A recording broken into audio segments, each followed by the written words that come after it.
আসসালামু আলাইকুম প্রিয় শিক্ষার্থীরা, আশা করি সকলের বাংলা প্রথম পত্র পরীক্ষা ভালো হয়েছে। আমরা আজকে ঢাকা বোর্ডের গ সেটের প্রশ্নের সমাধান দিচ্ছি, সবাই চাইলে মিলিয়ে নিতে পারো। প্রথম প্রশ্নটি আসছে, বাসক পাতা তুলসী পাতা কাশির জন্য খুব উপকারী এবং তুলসী পাতার চা ব্যথানাশক। এই বক্তব্যে নিম গাছ গল্পের নিম গাছের সঙ্গে কোন দিকের মিল রয়েছে? প্রশ্নের ক নম্বরে বলা আছে সৌন্দর্যে, অবয়বে, অবহেলায়, কল্যাণে। যেহেতু এখানে নিম গাছের কথা বলা হয়েছে, তার মানে কল্যাণের সাথে মিলে, তাহলে আমাদের এইটার উত্তর হবে কি? কল্যাণে। এরপর আমরা যদি 2 নাম্বারটা দেখি, লাইব্রেরির হাসপাতালে ওপরে স্থান দেওয়ার কারণ। প্রমাণ 1, মনোরোগের চিকিৎসা করা। 2, স্বশিক্ষিত হওয়া। 3, উচ্চশিক্ষা অর্জন। আমাদের উত্তর হবে 1 ও 2। 3 নম্বরে দেখতে পাইতেছি, শিক্ষা ও মনুষ্যত্ব প্রবন্ধ অনুসারে মুক্তির জন্য কয়টি উপায় অবলম্বন করতে হবে? এটা একদম বইয়ে লেখা আছে, উত্তর হবে 2টি, অর্থাৎ ক। কোনটির মাঝে বাদাম কিশমিশ লুকোচুরি খেলছিল? এটা প্রবাস বন্ধু গল্পের, এটা হবে উত্তর মাংসের কোরমা, অর্থাৎ গ। 5 নম্বরে প্রত্যুপকার শব্দের অর্থ কি? উপকারীর উপকার করা, অর্থাৎ উত্তর হবে ঘ।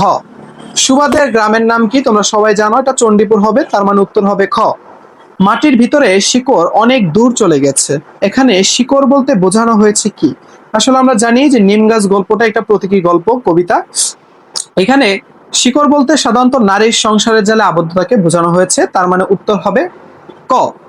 এরপরে আমরা দেখতে পাইতেছি 8 নাম্বার, ভাষার দাবি আদায়ের জন্য তরুণ ছাত্রনেতা পলাশ রাজপথে নামে, মিছিল করে, স্লোগান দেয়, জনতার মঞ্চে উঠে ভাষণ দেয়, জীবনের মায়া ত্যাগ করে পুলিশের সামনে বুক পেতে দেয়, ঝাঁঝরা হয়ে যায় তার বুক।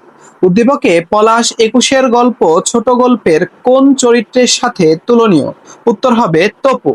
9 নাম্বার, উদ্দীপকের ঘটনার প্রেক্ষাপট যেভাবে 21-এর গল্প ছোট গল্পের সাথে সাদৃশ্যপূর্ণ। 1, ভাষা আন্দোলন। 2, তরুণের আত্মত্যাগ। 2, মুক্তিযুদ্ধ। 3, তরুণের আত্মত্যাগ। উত্তর হবে 1 এবং 3, অর্থাৎ খ। 10, কপোতাক্ষ নদ কবিতায় কোন চরণের মধ্যে সংশয়বোধ প্রকাশ পেয়েছে?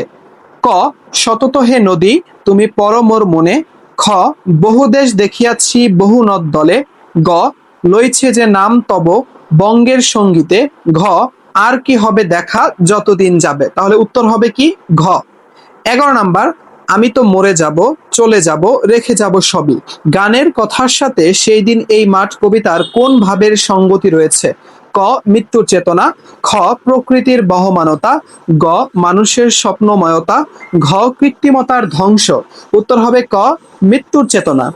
12 নাম্বার, কপোতাক্ষ নদের জলকে কবি কিসের সঙ্গে তুলনা করেছেন? ক, নিশার স্বপন। খ, স্নেহের তৃষ্ণা। গ, মাতৃদুগ্ধ। ঘ, মায়া মন্ত্রধ্বনি। উত্তর হবে গ, মাতৃদুগ্ধ। 13 নাম্বার, বসেক কবিতার ঝড়ো আবহাওয়া কার ঘর উড়িয়ে নিয়ে যায়? ক, চাষির। খ, দুঃখী মায়ের। গ, টুনটুনি পাখির। ঘ, বাবুই পাখির। তো এটা উত্তর হবে বাবুই পাখির।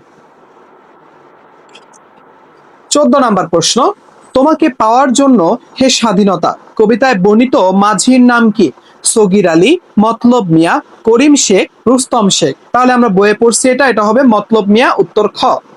15 নাম্বার, আমি কোনো আগন্তুক নই কবিতায় ডুমুরের ডালে কোন পাখি বসে আছে? শালিক, দোয়েল, টুনটুনি, মাছরাঙা। তাহলে উত্তর হবে কি? মাছরাঙা, অর্থাৎ ঘ। 16 নাম্বার, বৃষ্টি কবিতায় কবি কোথায় শিহরণ দেখতে পাচ্ছেন?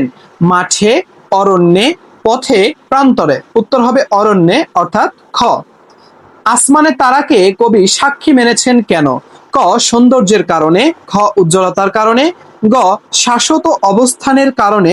ঘ, কবির খুব পছন্দের কারণে। উত্তর হবে গ, শাশ্বতের অবস্থানের কারণে। 18 নাম্বার, সকলের তরে সকলে আমরা, প্রত্যেকে মোরা পরের তরে। উদ্দীপকের সাথে ওমর ফারুক কবিতার কোন চরণের সাদৃশ দেখা যায়? ক, অর্ধ পৃথিবী করেছে শাসন ধুলার তখতে বসি। খ, উষ্টের পিঠে আরাম করিয়া রহিবে বসি। গ, তোমার এমন চোখের পানিতে সরিগ সর্বদাই।